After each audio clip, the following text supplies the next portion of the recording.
Magandang gabi mga masters, bali ngayon po ay 4 na videos po ma-upload ko po sa aking YouTube channel. Tama nga mga masters, 4 na videos nga po ang ma-upload ko po. Yon, what's up mga masters? Nandito na naman tayo sa panibagong araw, panibagong kabanata na naman ang pagsasama-samahan natin ngayon guys.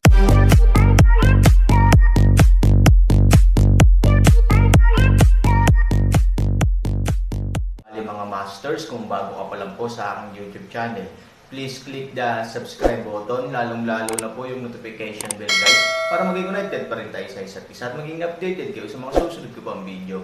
Bali mga masters, bago natin umpisahan ng kwento ay mag-shoutout po muna tayo para sa mga solid nating tagapakinig. Shoutout kay Yap Dabu at shoutout kay Ton Handox. Yun na nga mga masters, no? Bali hindi na ito patagalin. In 3, 2, 1, let's go!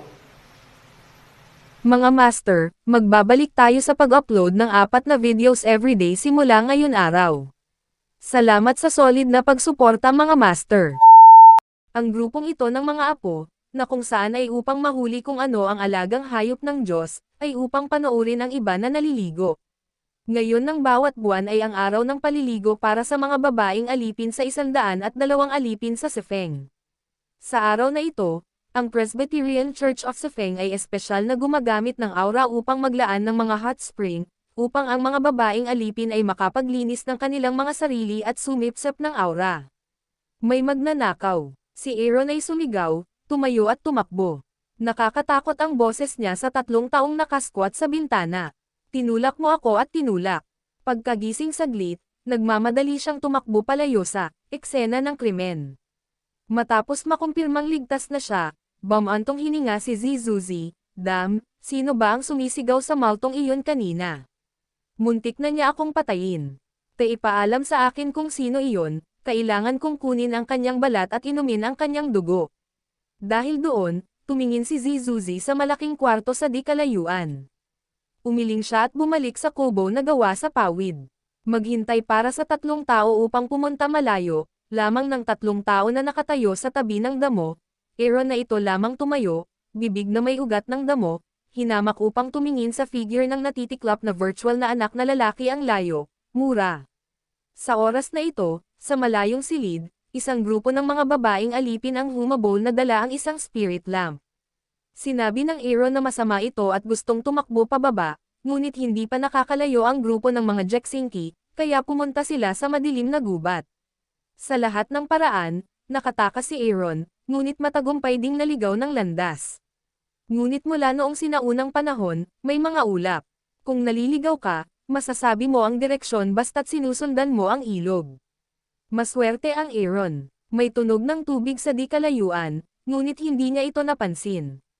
Nang tumapak siya sa pangatlong evergreen na puno ng ubas, biglang lumiwanag ang hangganan doon, ngunit tuluyan itong napalitan ng gintong liwanag sa kanya. Pumasok siya na parang nasa ilang lugar. Sa paligid ng sinaunang puno, ang Aaron ay lumapit sa isang damo, at pagkatapos ay itinulak ang damo palayo. Sa harap niya, may nakasabit na talon. Sa ilalim ng talon, malinaw at mabango pa ang tubig sa bukal. Si Han Sanchen ay muling tumingin. Sa ilalim ng liwanag ng buwan, kumikinang ang tubig. Isang misteryosong poster tulad ng jade at puti ang nasa tubig. Nakaharap sa sariling direksyon, naglalaro ang daliri ng jade sa tubig. Ang ganda ng kanyang jade looks. Higit pa rito, ang susi ay napakalinaw ng lugar na ito na makikita mo pa ang ilalim ng bukal. Shit, iniisip ni Aaron na ang kanyang puso ay banal, at wala siyang puso para kay Ivory, ngunit siya ay isang normal na tao kung tutuusin.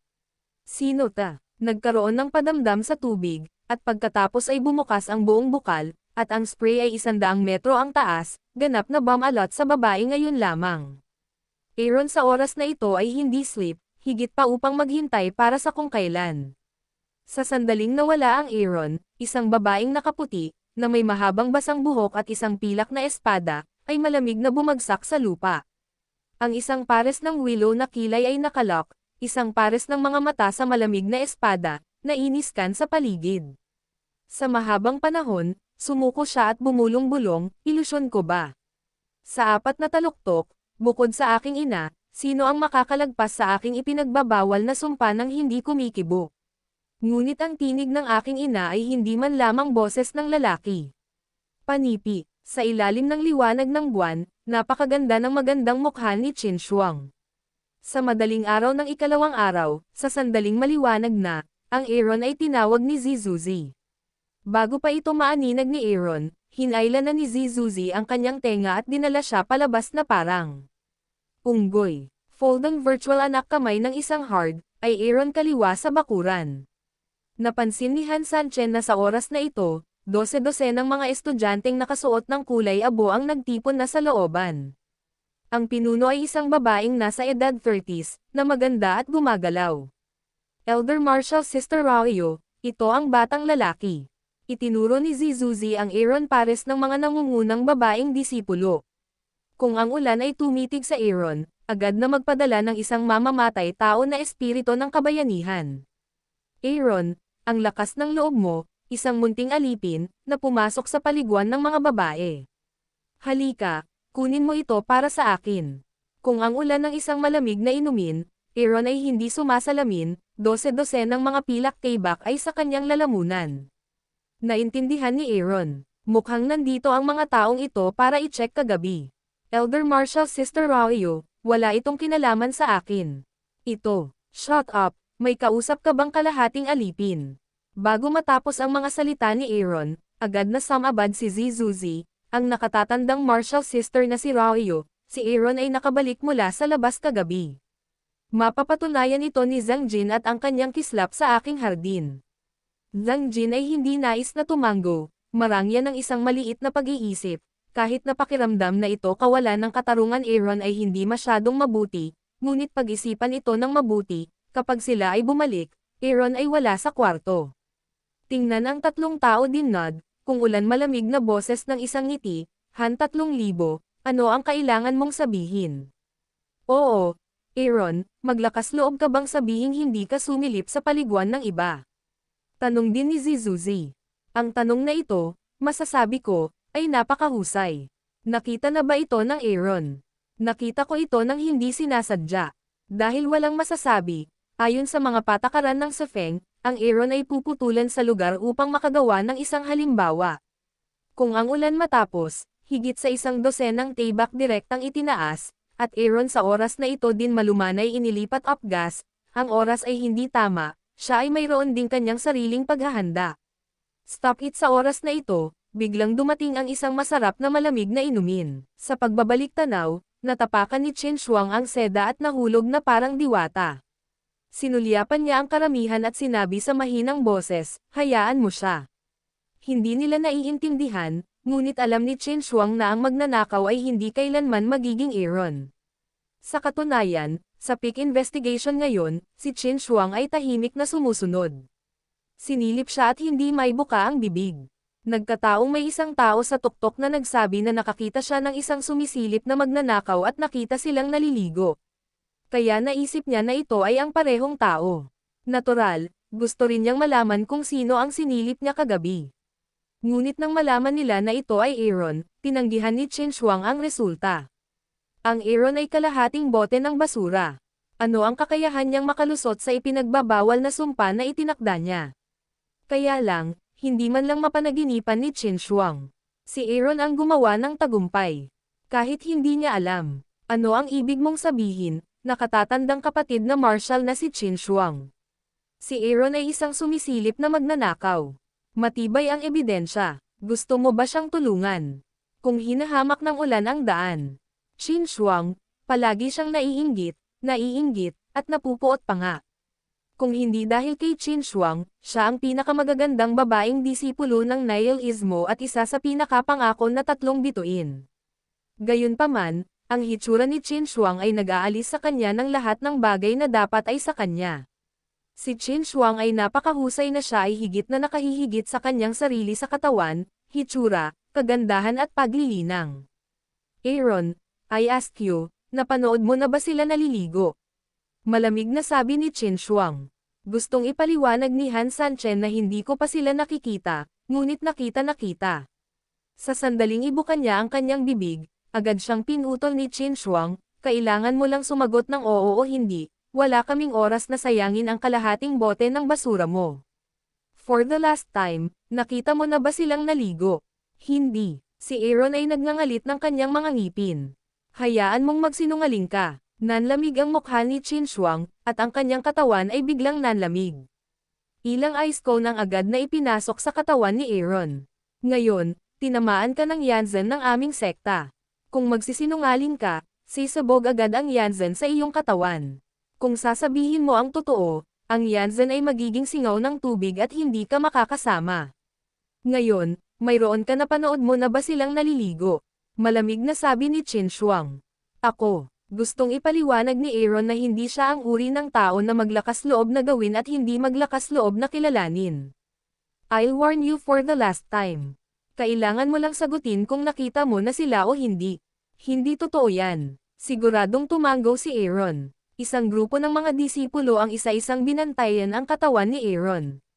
Makalipas ang ilang segundo, nakita nila na walang pagsabog sa katawan ni Aaron at naunawaan nila ang katotohanan. Gayunpaman, hindi nila alam na si Aaron ay nagsasabi ng totoo, ngunit ang lahat ay dahil si Qin Shuang, sa labas ng kanyang sariling mukha, ay humantong lamang sa pagsilip na insidente sa iba pang mga babaeng alipin, na humantong sa hindi pagkakaunawaan sa hindi pagkakaunawaan. Dahil hindi sumilip si Aaron, wala siyang kinalaman. Gayunpaman, hindi mapag-aalinlanganan na siya ay nakabalik ng huli na. Bilang pinuno ng hardin ng gulay, ikaw ay pabaya sa pamamahala. Ayon sa mga patakaran, lumalaban ka sa 80. Galit na tumingin si Raoyo kay Qin Shuang, at sa wakas ay nagalit kay Zizuzi. Kung hindi dahil sa anak ng asungot na ito, paano siya muling madidiin sa harap ni Qin Shuang? Hindi nagtagal ay idiniin si Zizuzi sa lupa ng isang grupo ng mga tao at tinalo ang 80. Lahat ng mga alagad ng paglilinang sa bundok ay magaling dito. Kapag bumaba ang 80 sticks, maririnig pa rin ang unang 10 sticks ang sigaw ni Zizuzi na parang baboy, habang ang 70 sticks sa likod ay maririnig lang ang hagong na tunog ng namamatay. Walang simpatiya sa kanya ang Aaron, na siyang hiningi niya. Sa gabi, ang bahay ni Zizuzi ay sumisigaw na parang baboy, dali, Zhang Jin, ako ang iyong ina. Ako ang nagplano ng iyong libingan ng ninuno. Madali alternasyon. Ang maliit na sunspot na si Zhang Jin ay tumango, mabilis at malumanay na tiklop ang mataba na puwitan ng virtual na anak na patuloy na maglagay ng gamot. Damn it, this time it's really a steal. I haven't seen it, but I've got a good beating. Habang pinag-iisipan niya iyon, lalo siyang ayaw at lalo siyang nagagalit. Umiling si Zhang Jin at bumantong hininga, oo, narinig ko na kamakailan lang ay bumili si Feng ng napakagandang maid para maging kusinero sa kusina sa itaas natin. Ito daw ang pinakamagandang produkto sa ating nakakatandang martial sister na si Qin Shuang. Sa kasamaang palad, ako hindi nakita. It's all fucking weird. Hindi ko alam kung sinong bakla ang sumigaw kagabi. Kung hindi, fuck. Oh, dahan-dahan ka lang. Yes, damn it. If I know who yelled, I have to kill him. Let's see kung ano ang pinsala sa Kuya Marshall natin. Tumango si Zhang Jin. Hindi ang maldita na si Han Sanchen ang gumawa sa akin ng ganito. Ano ang problema ko? Wala sa kalsada ang anak na ito. Zhang Jin, humanap ka ng paraan para patayin siya. Nakangiting sinabi ni Zhang Jin, hindi madaling patayin siya, sa abandonadong kuweba sa ating silangang taniman ng gulay. Pagsasalita tungkol dito, ang ngiti ni Zhang Jin ay napaka-insidious.